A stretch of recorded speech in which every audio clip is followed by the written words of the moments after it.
Welcome to the Plant-Based Podcast. In case you didn't know already, plants are amazing. You can Eat them, wear them, drink them, nourish your skin with them, grow them, love them, and be inspired by them. So why not join us on the Plant-Based Podcast as we speak to the movers, shakers, and growers in this amazing plant world. This episode of the Plant-Based Podcast is brought to you by our friends at Natural Grower. Launched in 2019, their award-winning liquid fertiliser and soil conditioner is made entirely from maize. Visit naturalgrower.co.uk to nurture your soil and boost your plants and veg. Enter PBP15 for a 15% discount as a PBP subscriber.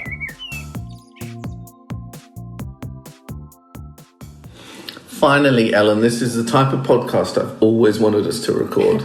We're sitting around a dining table and having a bit of a gossip. And that is perfect. And that is how a lot of podcasts are put together, actually. We're just having a chat. Yeah, not all podcasts are on smelly farms and in nurseries where you can slip on the water, you know. So these are perfect conditions. And the sound, the quality is amazing as well. Yeah, but you don't need any funky equipment either, do we? All we need is snacks. Snacks, Got any hummus? There's always hummus available, but I couldn't get the Nespresso. The hummus queen. I couldn't get the Nespresso machine to work for you. No, you couldn't. That was very awkward.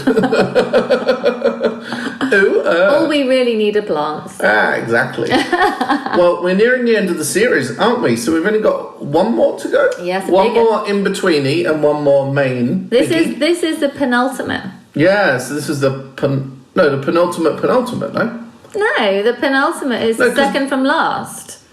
So the last is the big one. We're going to go out with But there's still another in-betweeny next week, remember? Is there? Yeah, there must be, because this is not an in-betweeny. I don't think there is. There is? Oh, well, whatever. We're here now. Who knows? We don't even know what we're doing. We don't even know what in-betweenies are, do we? In-betweeny sounds like some sort of rough belly button, doesn't it? It's not fully formed. No, I think you're probably right. Yeah. I do. We've got another in-betweeny coming up. Oh dear. Anyway. Well, why don't you explain what the episode is? Because I've obviously screwed it up. It's obviously sitting around a dining room table isn't the most appropriate space after all. It was. It's because we're face to face. It's putting me off. This is like eating dinner with someone, isn't it? Maybe I should come round. That's why the best conversations are always on benches. Because you're next to each other. Because you're not facing. Yeah. I hope this is a good conversation because I'm going to move my chair. Come and sit next to me. Yeah. You just really want to sit next to me. So this podcast episode is all about the best of the series. So, well, actually, all the series. This is series 3. So we're going to look at the most popular podcast episodes that you guys have voted for. Thank you so much to all our listeners, and that we've loved as well. And we're just going to have a little bit of a chat about each one of them. Maybe give you a little bit behind the scenes what happened before we give you some really cool clips, our favourite clips. It's going to be like, on Channel 5, they often have those programmes where they have like 20 best disaster moments in a movie or something, and then you've got all these random people like speaking up, and there's always like comedians. There's usually like Gino Yashir or something, and there's probably going to be someone from Curiosity Killed the Cat. It's just like, I feel like we're in the middle of that program. This is like a channel. This is a Channel 5 type of best of the podcast episode. So I think we should go all the way back to the beginning. Yeah, can you remember? Don't look at the screen. But can you remember our first recording? Not our first release, but our first recording. The first recording was about houseplants. Next to a bin truck. We hadn't quite. We didn't know about sound then. We hadn't quite nailed sound at that point, and we sat on a wall in Norwich with Roscoe from. I straddled the wall, if truth be told. Oh, okay. Yeah. Of course, you straddled the wall. I sat very delicately. Yeah. And he talks so quietly as well. He's a great guy, but he talks quiet. Yeah, he was chatting away about houseplants, and this is like, we'd just gone bam into doing this, hadn't we? And we'd never recorded a podcast before. Because neither of us are really procrastinators. We're just like, let's just do it. Yeah, we just want to do it. So let's just get on and do it. So we did. Yeah. And yeah, there were bin trucks, there were people all around. Roscoe, who, like you said, so lovely, but talks quite quietly. So we hadn't nailed sound. But it was a really good learning curve to do that definitely. first episode. And it was all about houseplants. So, you know. True. And we're definitely feeding people's obsessions. I know. What about like your star customers? Like, what is the maximum houseplants they have? It really varies. Yeah. And even the age range, the demographic of people that come in, from small kids right up to, much older people. Yeah. And people will buy, one or two things or a whole bunch of things. That's so cool, though, isn't it? Like, all the different ages are interested in houseplants. Exactly, yeah.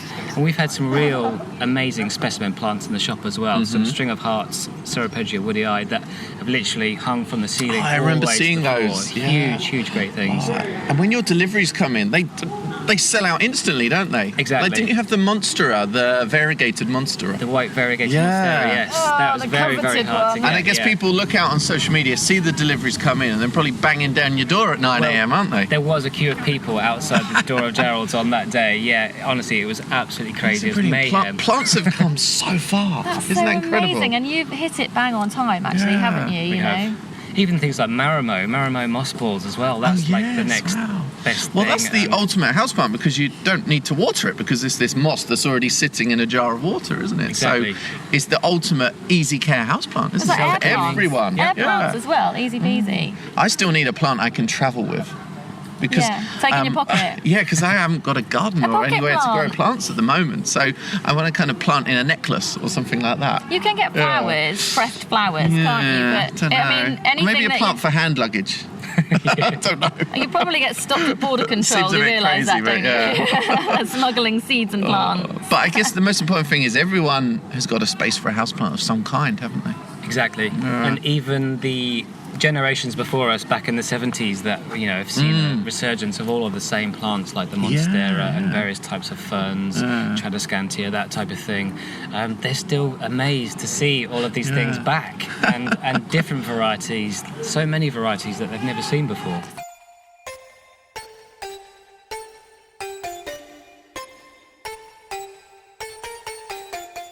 I remember our first release was Cambridge Botanic Garden.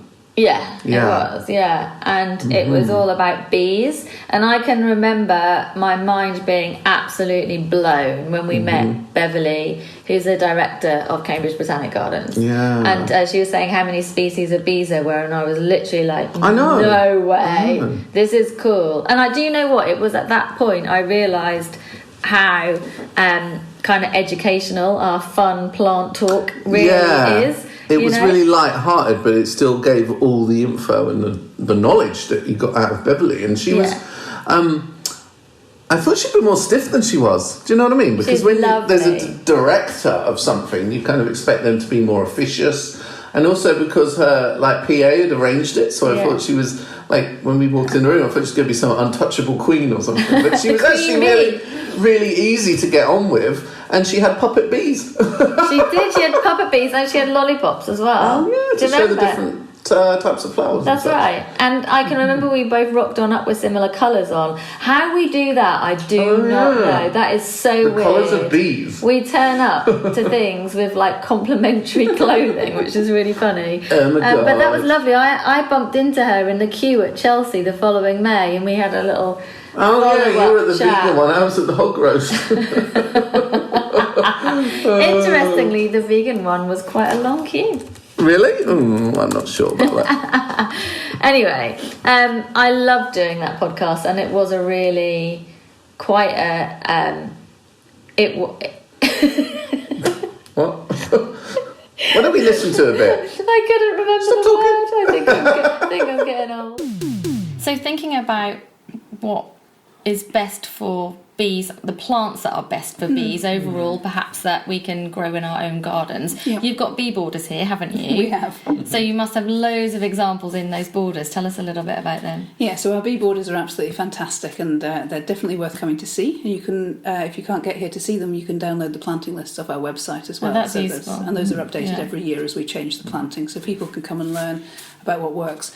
They're all herbaceous. I have to say that they are quite horticulturally intensive. These are not a chuck the seed out there and hope for the best kind of planting. They are, really well looked after, beautiful borders.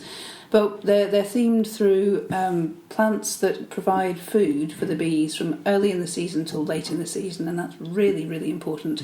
In this bit of the country, oilseed rape season, there's masses of food for bees, and then before that and after that, there's almost nothing. So you need to make sure that you're providing nectar and pollen from March, when the queens hatch, right through till October. And so it's a good successional planting of rich pollen food, rich nectar food, in colours that are easy for bees to see, which is blues and yellows. They don't see well in the red end of the spectrum, like blues and yellows. Different lengths of tubes. So if you've got things like a foxglove or a toadflax with a corolla tube, you want to make sure you've got long ones and short ones, so you're not restricting entry only to bees with certain length tongues, because they vary in their tongue length. Okay. Yeah, so it's a good range of planting out there. And dandelions, early on in the season, are they good for pollen? bees? Very good for pollen. Okay. Yeah. So they'll like those for pollen. It's late in the season that's hardest, actually. I think ivy goes well. Some of the late flowering daisies are quite good, but that's the hardest, actually, to keep a good flowering display through till October. Okay. But what would be the worst plants for bees then? So the worst plants for bees is anything without nectar and pollen. That's what they're coming for. They don't really care about the colours and textures. That's just advertising. They want surely every to plant has nectar and pollen, right? Or not? No. Right. Okay. So that's what people would assume, though, isn't it? It's what they people think. Oh, would it's a assume. flower. That's good for a bee. But it's not that easy, is it? Well, there are some flowers that aren't good for bees at all. There are some flowers that have evolved to cheat, so they don't offer a reward at all. They just look like they might. What would be an example? There aren't many examples in our traditional garden flowers. There are quite a few orchids that do that, but they tend to be quite rare. Then there are flowers that are only offering one or the other, and they're very good provided you balance them. So borage is a fantastic pollen supply, but not great on nectar. Okay. And borage on my allotment, the bees are absolutely crazy for it, all over it. And that's great as long as somebody's got a nectar plant somewhere nearby. Right. But if you just had fields and fields of that, it would be a problem. Good. Okay. And no, it's fantastic. I have that in all of my bee plantings for celia as well. It goes brilliantly. Lovely.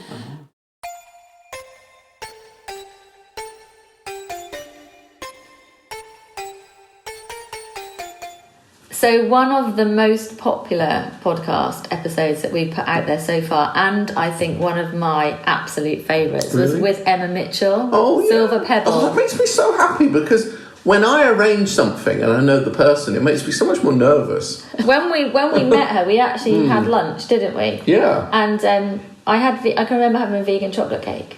Did you? Yeah, it was I amazing. remember I probably had a scone. And then we went for a walk. Oh, so hot though, on our faces. Oh, but it was absolutely beautiful, just wandering amongst the woodland. And Emma has such a year she has such a passion. Yes, sorry, yes, you're right. It was really green. We must not talk over each other, but we can't help it because we get really excited. And also we think we're more important than each other. Look at me when you're talking to me.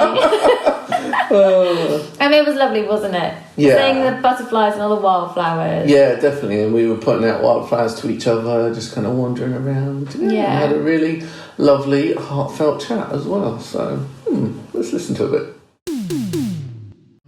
But I really applaud you for actually getting home from that high-powered job and picking up pieces of nature and working with it, because a lot of us would be too tired at the end of that day and we wouldn't be able to switch our minds off from that high-powered job and interact with nature. But it's great that you were able to do that. You had that duality there, didn't you? Well, I think that a fair bit of my job was linked with molecular biology and sort of maybe biotech in some way. So there is a link there. But I think there's a part of my brain that absolutely lights up like a Christmas tree when I'm among plants, or I'm making, or ideally both. You know, when I run workshops where we cast things in silver, So I'd be perhaps picking a tiny sprig of these little wild rose leaves, if there were enough of them, and we'd press them into silver clay and then basically take it through a sort of chemical process, and at the end you'd have this beautiful pendant with an incredibly detailed imprint of these leaves. That to me is utter heaven. So you've got the gathering first. I go out into the garden with every workshop, or I go into you take people in the hedgerow and we gather things, or in a herb garden, and we bring it home and press it into this incredible clay, and we make something extremely beautiful. So we've got all kinds of things going on. You've got the effect of being among plants and trees. So that has about 5 different effects on our biochemistry. As you were saying, you felt slower and more calm. Having been in here now for about half an hour in this wood, we'll have had lower blood pressure and the pulse rate will have diminished.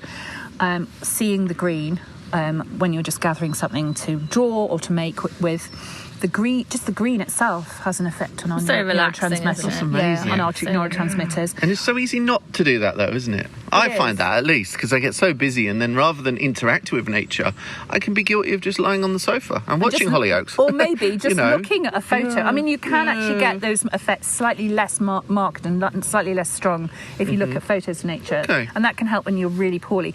But we've also got diminished stress hormone level from coming in this wood. And that's been shown by the Japanese research. Yeah, and they, of course, have one of the highest life expectancies in the world, don't they? And some of those reasons are they're very mindful and focused on one activity at a time. And actually, they're not so into the multitasking, whereas we promote multitasking. But actually, it's not that It's seen good as a for strength, you. isn't it? It's not. And their ability to appreciate and be outside of nature. There's actually 3 orange tips here. Oh no, they're not. One of those was an orange tip, all dancing around each other, and I feel completely distracted because they just look so beautiful.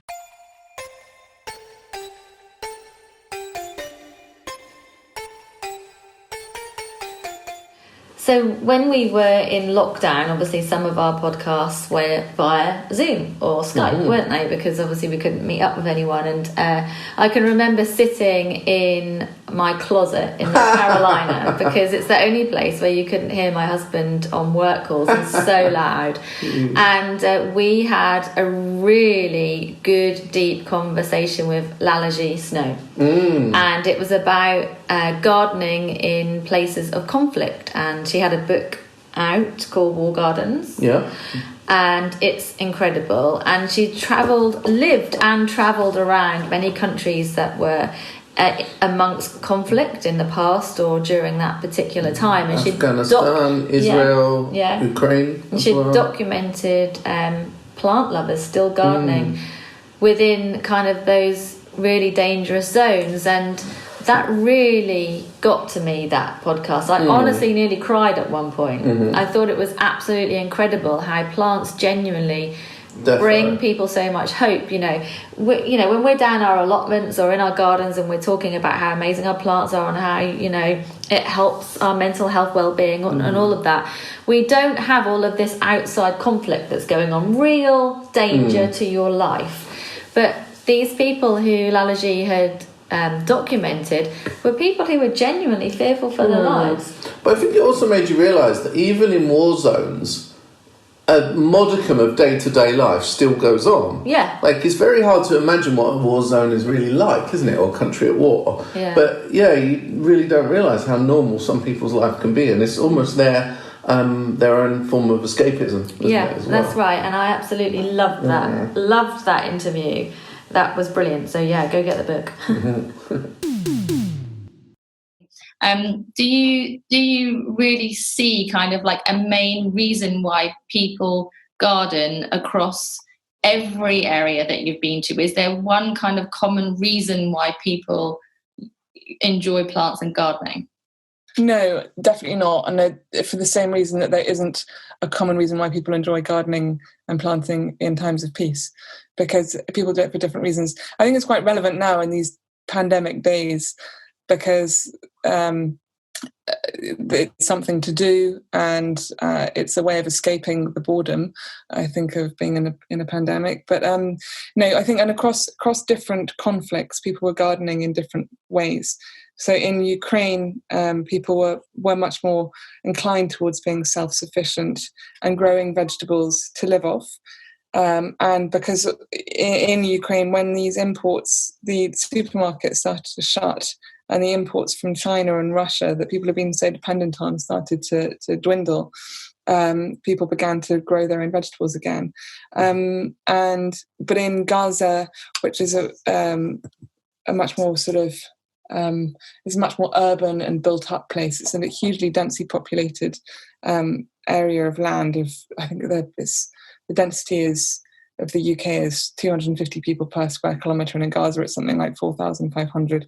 I'm sure those figures are wrong, but it's up there, and it's very, very densely populated.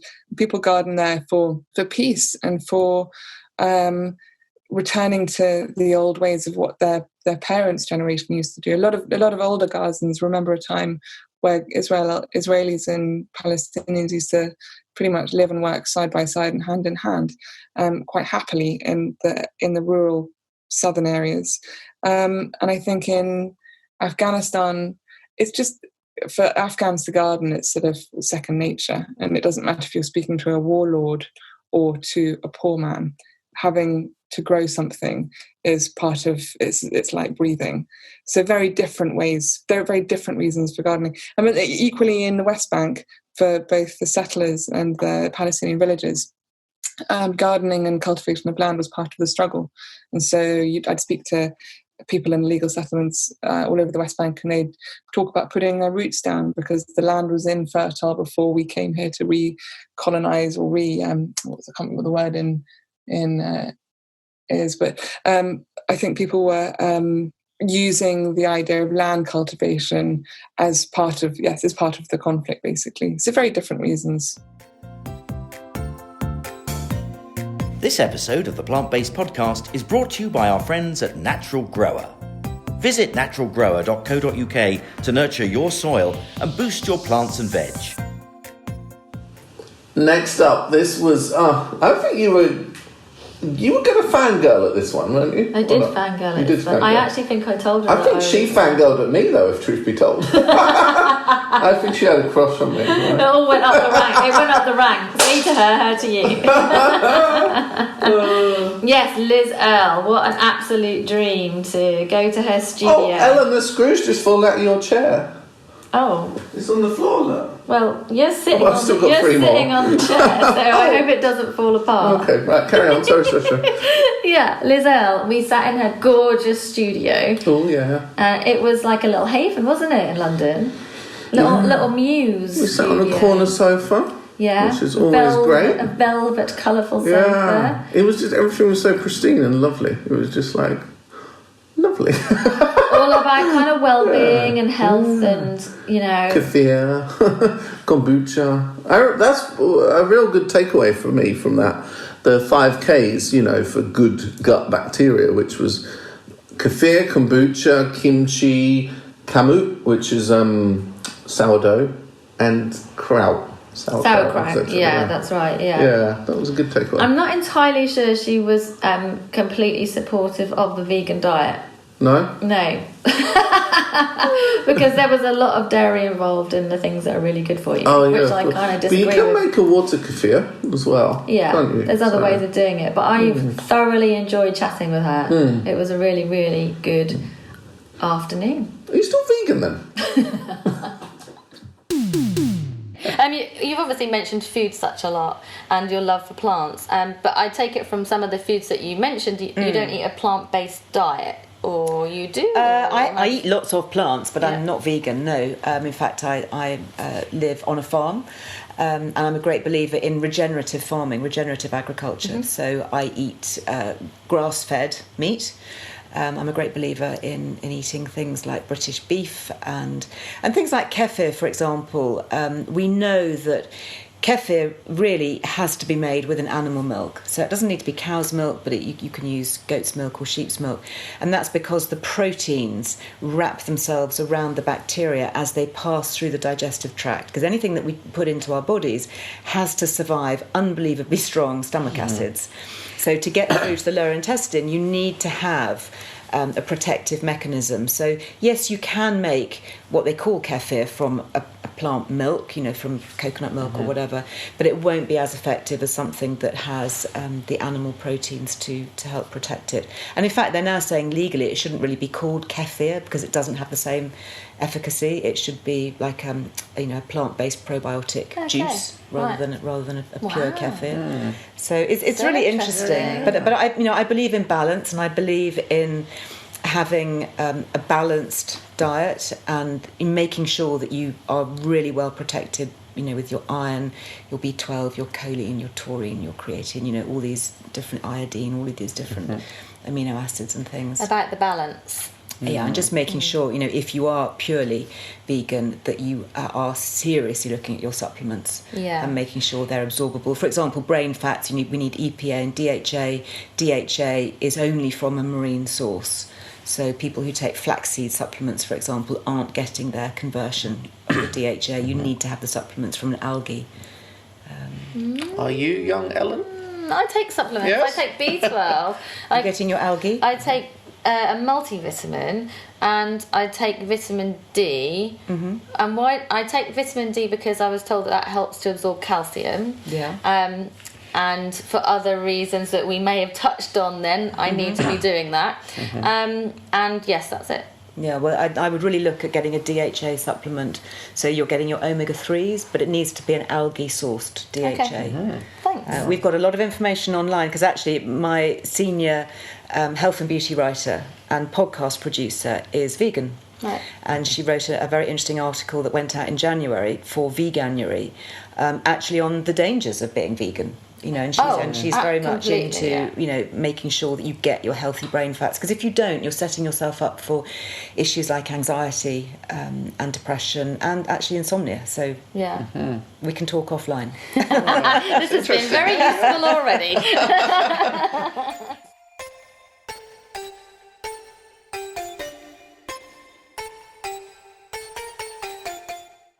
So yes, moving on. Talking about being vegan, we also visited All Plants, who of course provide frozen plant-based meals. I wore a beetroot t-shirt. You did. You wore a beetroot t-shirt. I revealed it at the end. In true style, like you literally ripped open your pocket. I know, I made it so awkward.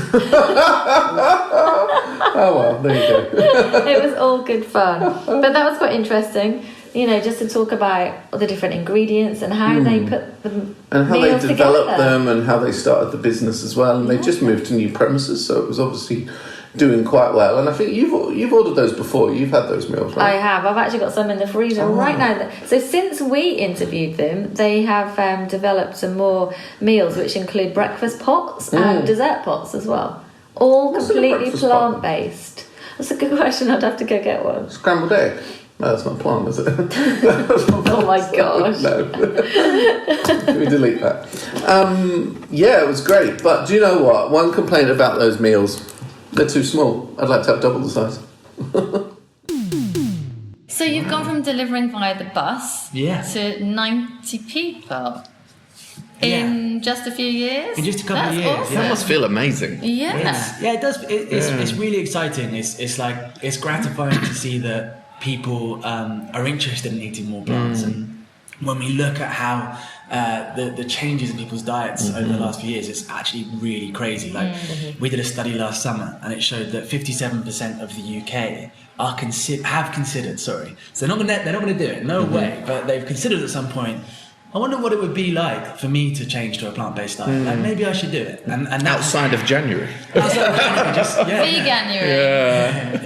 So actually, like, there's a really kind of there's a big kind of lifestyle change thing happening. A lot of people now identifying as flexitarian, or There's so many different variations. All these things. I've got a friend who's a vegan, so What's that? He looks after chickens. I love that. But then at the same time, he eats mostly plant-based. So he has plant-based diet but eats eggs. Okay, so this is some of the guys who follow us and listen to this will have their own allotment. They eat a plant-based diet, but they still eat the eggs that the chickens produce because they're looking after the chicken. They've rescued the chicken and they're happy to eat their eggs. So they're called a double G. I think it's a self-proclaimed word, but a vegan. So that when he rescued his chickens, they were kind of like bald and in a very difficult place. And they now like flourish, full of feathers. I think for us as a brand, as All Plants, we're always just trying to be as permissive as possible,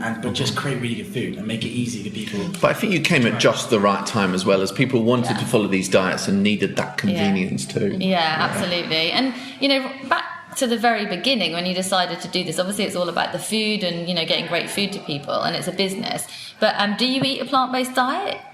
So you are plant-based. So the reason it really started is my brother and I both very much like at the same time very weirdly changed our diets. Did you have like a little discussion one night? No, it was a couple of weeks later where he realised. I said to him that I was actually kind of doing this vegan thing. At the time, I was being very. I was scared to almost admit it because it was quite out there still, and I wanted to be normal, not weird.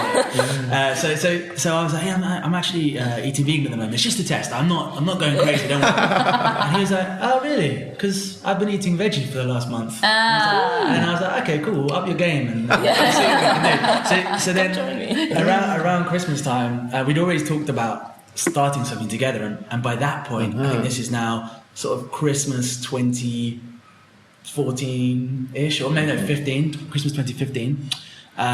We were having a chat, and we'd both gone on this journey where we'd realised how important it is for the world to switch to a radically more plant-based diet.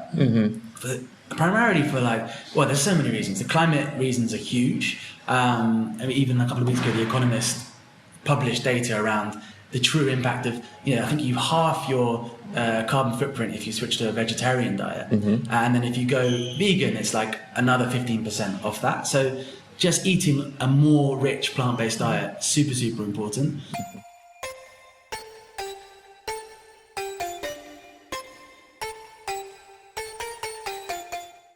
Next one was a real surprise big hitter, wasn't it? And I don't know if they helped promote it or we got some good SEO out there somewhere, but Plates London, which was a plant-based restaurant, which was not just a plant-based restaurant, but also kind of innovation studio, isn't it? Yeah, it's like food innovation. And it was started by Keely and her brother Kirk, who came from a kind of a family full of chefs, I think. And Kirk is a chef and Keely's kind of more into design and marketing, I think. And so he actually had Lyme disease and was poorly, and he found out that eating a plant-based diet really, really helped him get better. And so they developed this completely new concept, which is this studio where they cook plant-based food, but they do loads of design and plant-based food photography and all kinds of stuff. And that was a really popular episode because I think it was quite early on in plant-based podcast history, and it was maybe one of the early ones we done about plant-based eating, and it maybe hit the spot for that as well. But that was, do you remember the wall? Yeah, a really cool flower wall, just flowers taped to the wall. I might do that. Yeah, I was thinking that too, because they were dried, weren't they? They were dried flowers. Oh my god, I'm so going to do that. This I'm going to do it before you. I said it before you. I thought it before No you. competition. That wall right in front of us right now, I could do it there. That would be really, really cool. Yeah, but that was a really good... Oh, I could do it on my chimney breast, and then the neighbours will see. On your chimney breast? Yeah. I wonder what on earth's going on in there. I'm a creative. Because you do two separate things here, because in the day and during the week, you're training chefs in plant-based cooking? Well, we're doing development, and we have chefs in here that work with Kurt, but the food studio essentially is the week. So in the week, Monday to Friday is where we are developing dishes for ourselves or for other people. So if we've got an event that's a big event that's bespoke and they want something really special and it's all about, a certain theme, our development, because if you imagine we're only cooking with plants, but what the end result is not to, we don't serve a lot of raw dishes. So we actually, our standard is to replicate the kind of fulfilling meal that you'd have when you go to any Michelin star restaurant. So you have a lot of hot dishes. So the development time is quite lengthy. So we're looking at 2 to 3 weeks minimum for any dish. So that takes a lot of development time. So that's all happening in the week. Plus the creative campaigns, so coming up with concepts for brands. So everything from ideation to end delivery happens here. We're filming and doing the photography for those campaigns. All based around food and nature, all in here. And mainly nature and plants is the kind of the draw for people and for brands, and it's working really well. And I think we're creating something kind of quite unique. But not open to the public apart from just one night a week? Yes, exactly. And that's again because of the development time and the time it takes to cook the dishes. So actually we start on a Thursday prepping for the Saturday. So it takes 3 days to serve, to make the meals for the Saturday you need to book in sometime, we darling. do. Yeah, it makes it sound really exclusive as well, doesn't and I think it's but not in a pretentious way. It's like anyone, I think if you, we've got started to get some reviews on Google, and the people that everyone's kind of commented on how warm and welcoming we are, and that's absolute for me, and parcel of our DNA. We are welcoming and friendly, and we want people to come and have a great time. And they really do. When this space kind of transitions into a restaurant, it's really brilliant, and you've got the music on, and it's got a really good vibe. So what I love is from the front door, you can't tell what is inside here. It's just an unassuming door to what looks like a block of apartments, really, and then suddenly you're in this amazing space. Yeah. So we found you via social media. Amazing. As we do many places, of course, which is fantastic. Other than social media, out there in the big wide world, how well has it been received, do you think? Yeah, really good. I think a lot of, and I think this is one of my proudest moments, is that it's word of mouth that's helped everything build. And I think when we've had, when we have every week the restaurant on a Saturday, people then tell their friends. We've got a lot of repeat customers, and we have this one family, for example, who own a jewellery shop on Brick Lane, just off Brick Lane. And they've been to eat with us 2 or 3 times, I think 3 times now, and they came, it's like one of them, the husband's 40th birthday, and then it was the mum's 60th birthday, grandma's, and they keep coming back, and it's so lovely. And that's just that's one of my biggest kind of the things I enjoy the most is the brilliant word of mouth, and when people just really get how much we're putting into this and how much it takes to achieve kind of this really detailed, incredible plant-based experience.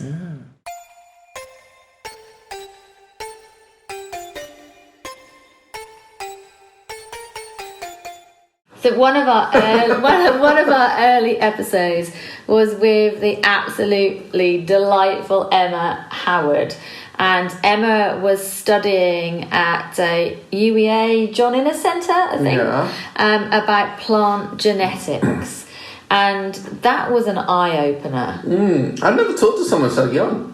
Is that why you had your eyes open? She's only 12 or something. 12, I think she's like 21 or something like that. Yeah. But it's when I've got somebody young in front of me that's interested in plants, because of how we grew up and nobody was interested in plants, and it was kind of like you're a loser if you love plants. It always feels like to me it's too good to be true. I'm just like looking at this young person that's interested in plants. I'm like, no way, no way. It's weird, isn't it? I think it's more popular now than when we were young, though. I know. It's like I told you so. I told you. They can all take it back from being mean to you when you were young because you love plants. It was a really interesting episode about plant genetics, and definitely opened my eyes to it. Do you know what? Afterwards, I had some really mean emails. Do you remember that? No. I had a guy who was basically saying we shouldn't be promoting plant changing like genetics and whatever. Yeah, and they were really nasty emails. And but there's something that I think is really crucial. The point here is not necessarily about promoting it, but is about talking about it. Being aware of and it. being aware of it and weighing it up. And that's really what it was all about. But what was really interesting from that chat is she was saying that genetic manipulation has been done for years. Yeah. You know, and even, what was the daffodils. Double-flowered daffodils, yeah. Which is that. And there's probably plenty of people that would be, you know, scared of crop modification, but not realise they've got a bloody double-flowered gardenia fragrance daffodil in their yard, you know? Yeah. Disease resistance as well is a massive thing, particularly when you're looking at your own gardens. People are spraying all their plants with pest control, and often they're not as effective as they used to be. People will find that, I've been using this for years and it was always really good, but it's not that great anymore. Or people won't spray and treat the pest and disease and then be dissuaded from gardening because they have a lot of failures. Yeah, absolutely. But if we're able to work out how we can make our plants more tolerant or able to react better, because plants have an immune system just like we do. If we're able to make the plants work better and recognise different diseases, then that could mean a massive thing for gardeners, not having to worry about treating things before they get too far, or if you've got something in your soil that you just can't get rid of. We could try and make it so that that's not a problem because your plants can deal with it anyway. This makes me very excited. So you're really kind of, in plain terms, you're looking at how to make plants stronger. Yes. And more resilient, more resilient and able to look after themselves. Exactly, because when you start cultivating plants, they do get more sensitive because you're trying to make them produce so much more stuff. You're making them a lot more specialised. That means that they need a lot more input. They're not as hardy. Our most hardy plants are weeds. Because I was actually then going to say to you, is there any chance you could research into getting rid of bindweed? That would be really helpful. It would be so helpful. But what about also, not necessarily from all these practical terms, but also ornamental, because by making a plant tetraploid, for example, increasing the genome, we can make them more decorative and fancy. And you mentioned to us earlier that there's one plant that's in our gardens which is actually has undergone this process and is still continuing to be done to this plant, isn't it? And it is the humble daffodil, isn't it? It actually happens in a lot of plants, but you particularly see it in daffodils where you have double floral structures. So you'll have two lots of petals. They look a lot prettier. People really like them, but that is a gene. It's because it's tetraploid rather than diploid. Yeah, so you get double of this copy of a gene specifically. And it gives you two lots of petals. So is that one plant that is technically being, in inverted commas, genetically modified in front of our very eyes? Yeah. Nah, you heard it here. Yeah. You heard that here. Okay.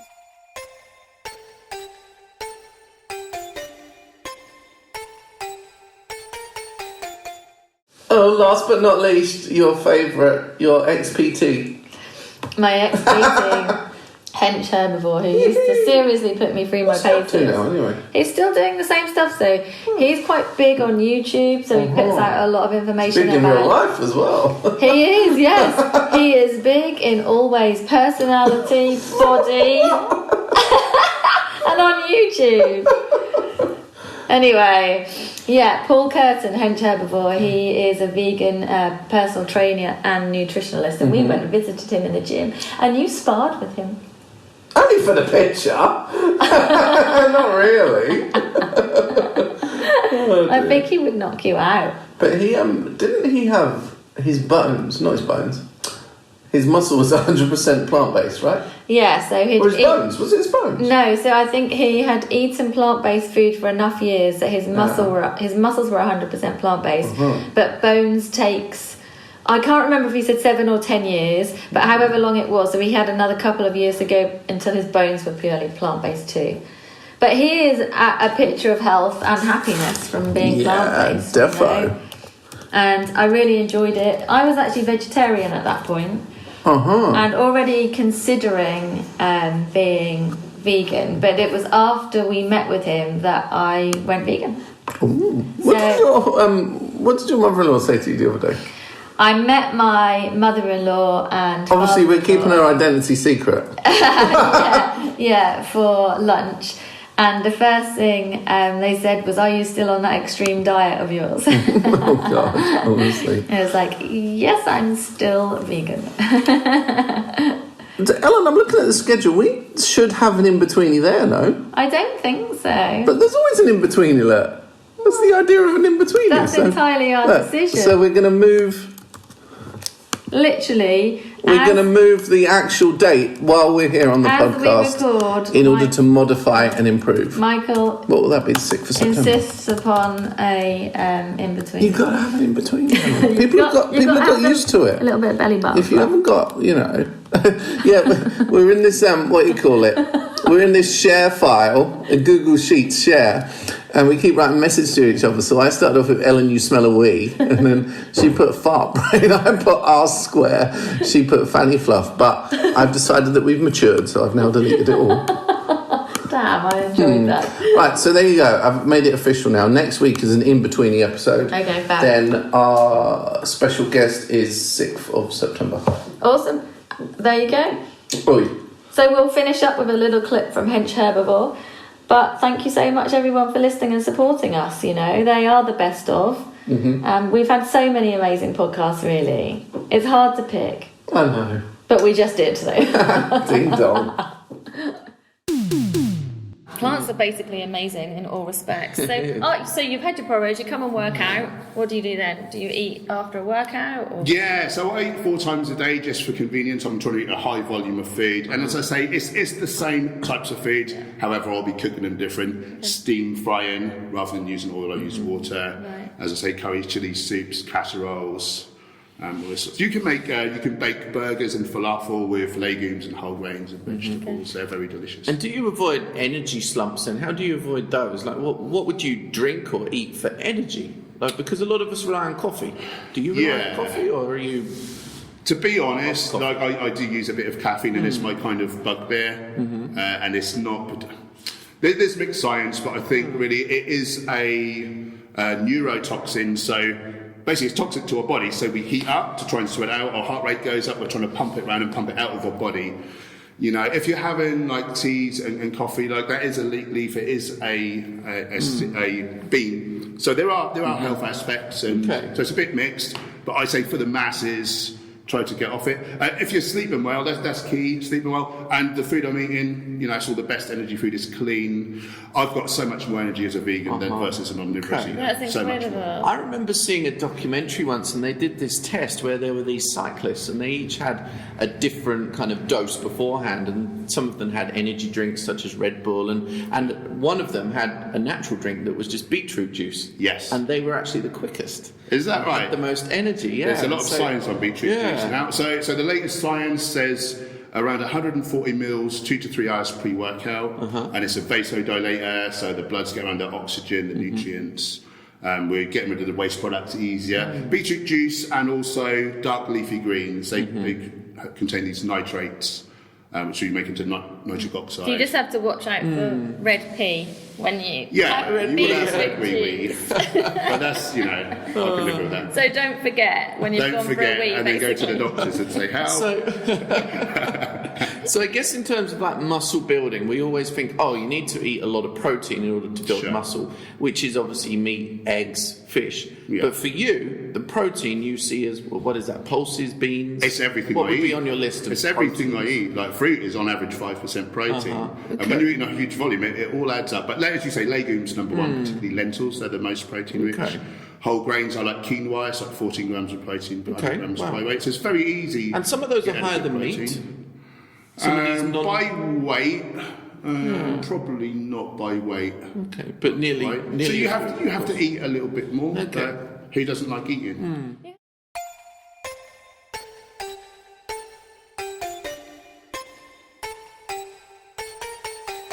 This episode of the Plant-Based Podcast is brought to you by our friends at Natural Grower.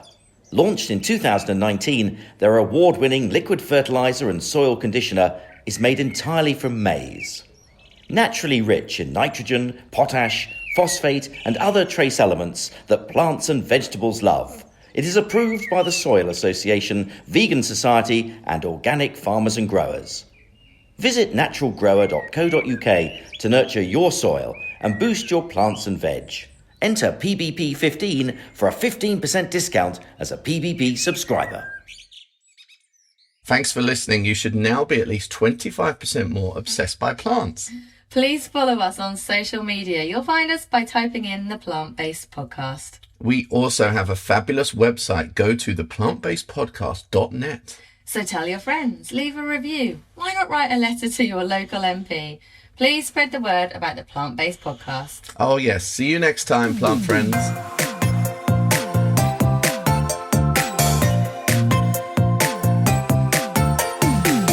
The theme music for the Plant-Based Podcast is an excerpt from the song Grow by Mikey James, and our editing is done by Gareth Patch of Semi Echo.